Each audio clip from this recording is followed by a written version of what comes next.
Hi guys, welcome back to my channel. It's Isabelle here. Now for today's video, this is something different. This is something serious. With everything that's been going on in the news and in the media, I felt like it was time to use my platform to speak, to use my voice to be heard. Not only use my voice, but use voices from all over the UK. If you're watching this video and you don't understand why Black Lives Matter, or you don't understand the difference between the white experience and the black experience, if you don't understand what it means to be black, in this video you're going to find out just a glimpse. So sit back, open your ears, open your minds, and listen to the black experience.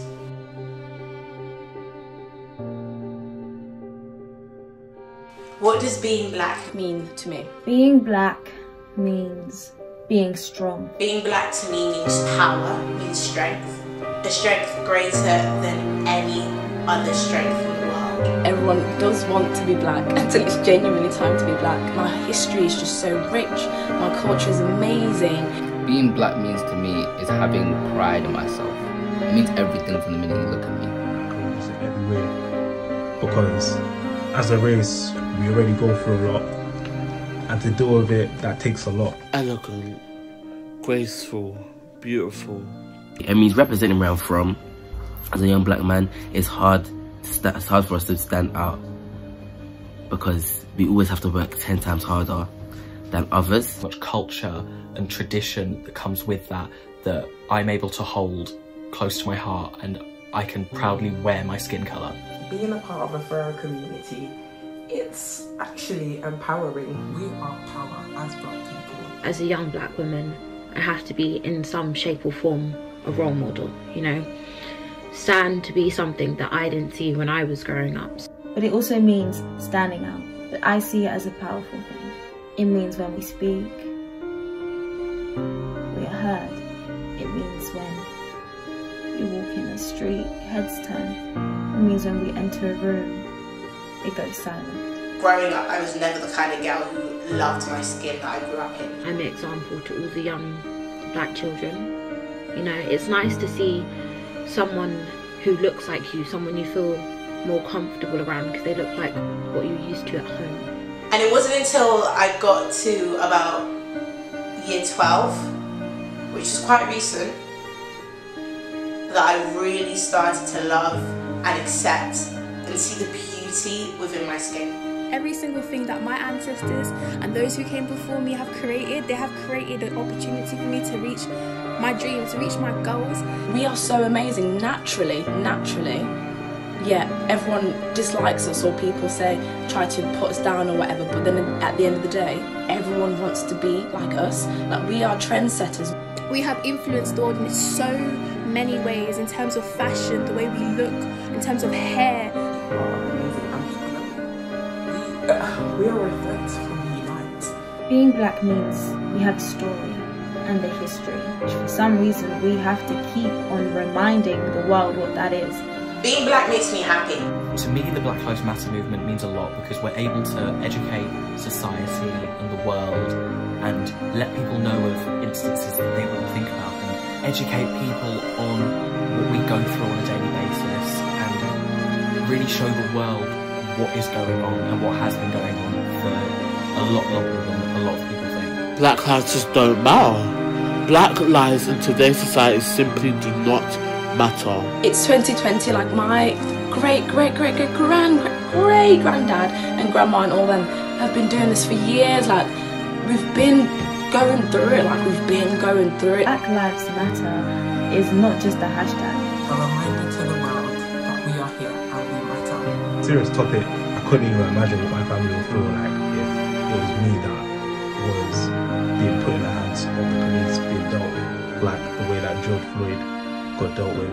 For this Black Lives Matter thing to continue, we need to carry on spreading messages about Black Lives Matter for years and years to come. Not just right now in this moment, but for it to just carry on so that we can get equal opportunities like everyone else. This movement isn't about female versus male, isn't about rich versus poor or white versus black. This is about right versus wrong. All lives can't matter until Black Lives Matter. No matter what I'm going through, that my life matters. Even when I'm down, even when I'm oppressed, my life still matters. That my siblings' life matters. That means my family lives matter. That means my brother's life matters. That means my friends down the road, their life matters. Our lives do matter. When we feel like we want to give up, we forget that our life does matter. The treatment is inhumane, and it's so wrong that it doesn't even sound real sometimes. Like the way people are being persecuted just for the colour of their skin, it's insane. So to me, it means taking a stand against the mistreatment of black people. And it's important to me because I need to stand with my black brothers and sisters. We're part of one big community.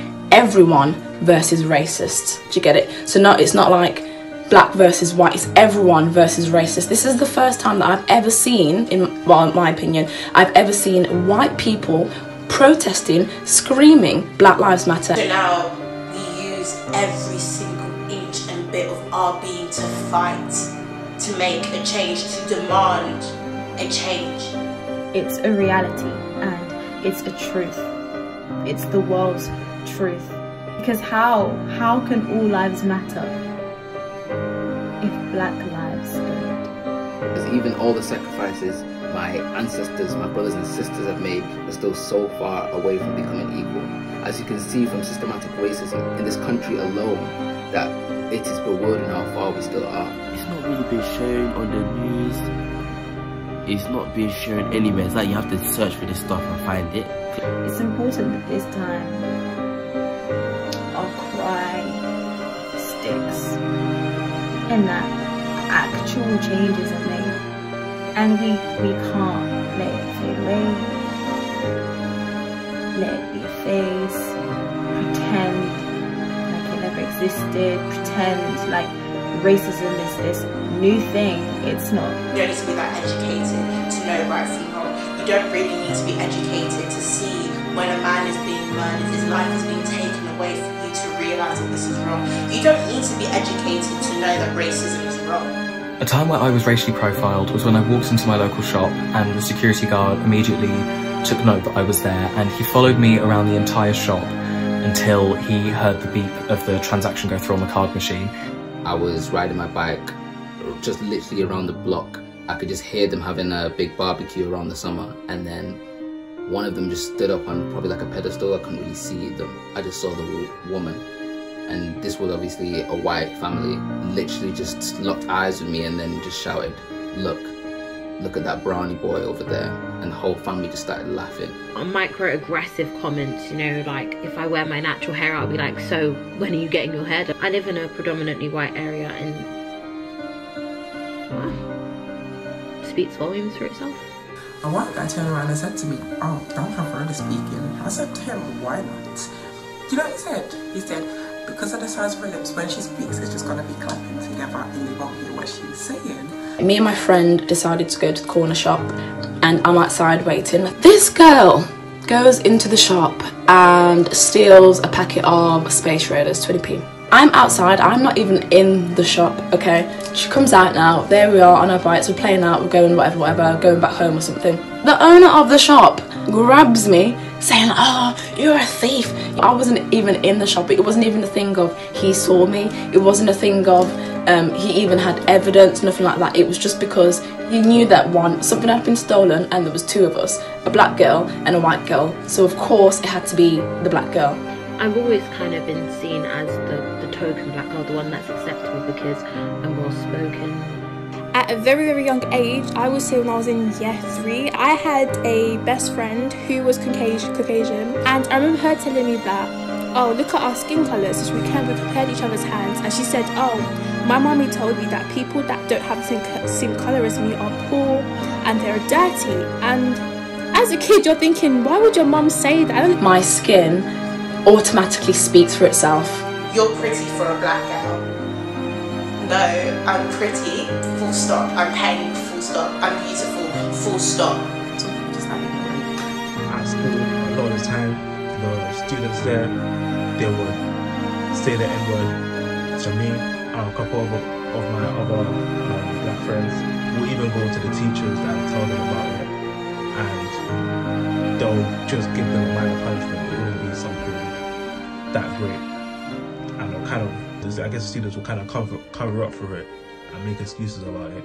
And everyone just stares at us, they just stare at me, and it's so upsetting when I see people crunch onto their purse even tighter. I'm thinking I should be scared of you, because if I say something wrong and you're like, oh my gosh, she's attacking me, I will be attacked. So I had someone say to me, you didn't experience slavery, so why does it affect you? You should just get over it. Someone else in there, and there were many other people who happened to be white that were around the same age as me, but it was just me he decided to follow and stare at intensely until he had seen that I had most definitely paid for my items. We are not a trend. Our lives are not phases. Black lives matter. Black children's lives matter. Black futures matter. My life matters. life matter. My life matters. My life matters. My life matters. My life matters. My life matters. My life matter. My life matter. We matter. Thank you guys so much for watching this video. I hope you've opened your eyes. I hope you've opened your ears.